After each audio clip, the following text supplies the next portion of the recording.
was putting them on in post lazily afterward to be like, it looks cool because, you know, Right, whereas like this was a legitimate choice based on story. They wanted that muted sort of, you know, like There's they wanted to do these. I feel like. Yeah, they wanted to do this natural location shooting, but they wanted it to feel sickly. They wanted it to feel infected in some kind of way, and they wanted you to feel like there was something unnatural happening in this world. And it's I don't know, I think it's a really fantastic choice, and it merges really well with the fact that he knows how to move the camera. He knows how to compose these shots really beautifully in a way where, like, yeah, something like a mirror in an apartment looks ominous, or an exterior of the apartment looks like you're in just like this lonely, weird concrete dimension or something like that. And then throwing in, you know, the uncanny analog distortion effects of like the glitching and the staticky stuff, throwing in some of those sharp subliminal avant-garde, you know, cutting choices that he makes is like, this is just a wet,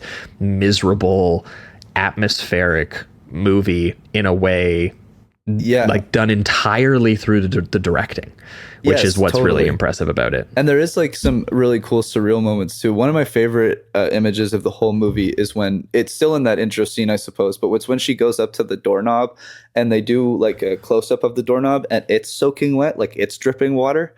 And that doesn't even make sense. Like, it makes sense when it's the water's coming out from underneath because it's pouring over from the television.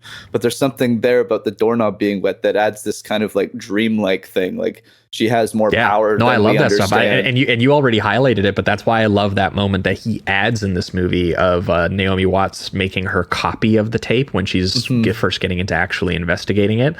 And she does that moment where she, like, there's a fly clearly on the camera lens where they shot it, and she gets, you know, she just has a little moment that, you know, everyone probably does at some point where you go, is that actually like just on the screen or is it on the tape?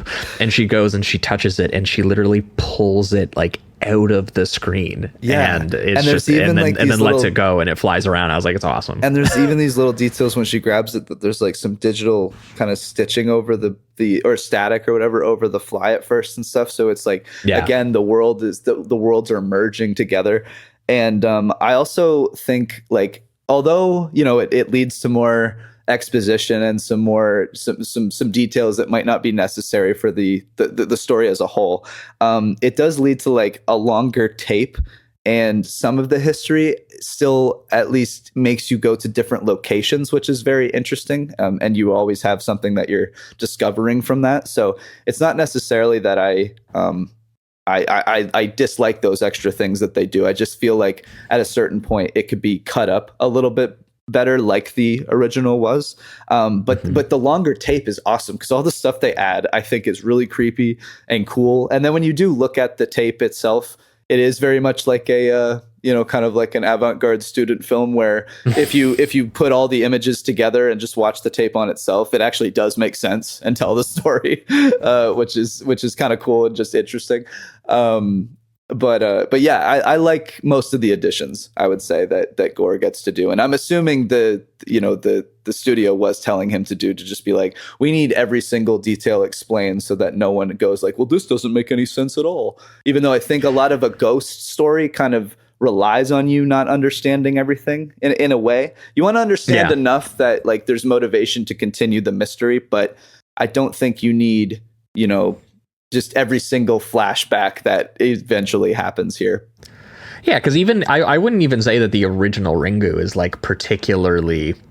We kind of complained about the big exhibition scene or exposition scene that it has, right? Because we were like, it's not like the most ambiguous movie ever made or anything like that. But it's just one of those things where you can tell that like they are hand holding an American audience a bit because they're probably not familiar with how some of this, you know, this kind of ghost J-horror specific ghost storytelling kind of works. So we really do need to lay it on sort of like thick for them. Right.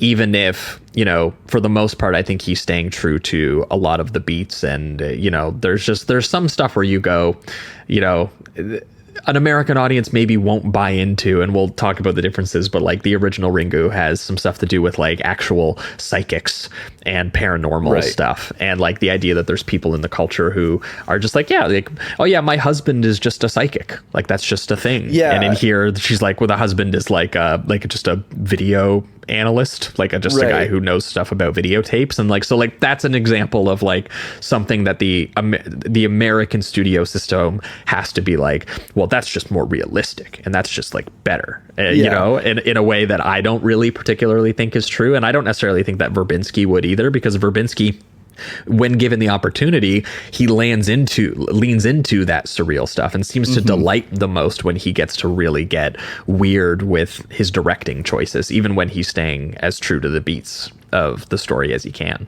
Oh yeah, absolutely. Well, one major difference I found with the direction of the performances or the characters, one is Aiden, who definitely is putting on a much more like, he's connected to the death and the spirits in a way. Like I found in the original, the kid definitely has that. He's much more quiet. He's the one that's kind of being drawn towards the room and everything like that. But it's not so obvious. This wasn't the kid who played the Omen in the Omen remake too, right? He kind of has that vibe. He has like that precocious, like too mature. I don't think it is, but he just gave off that vibe. Like the way that he calls his mom like Rachel. Right. Like, yeah, that's a huge thing. Like not calling her mom or having any of those, like seemingly it almost feels like they're roommates or something like that.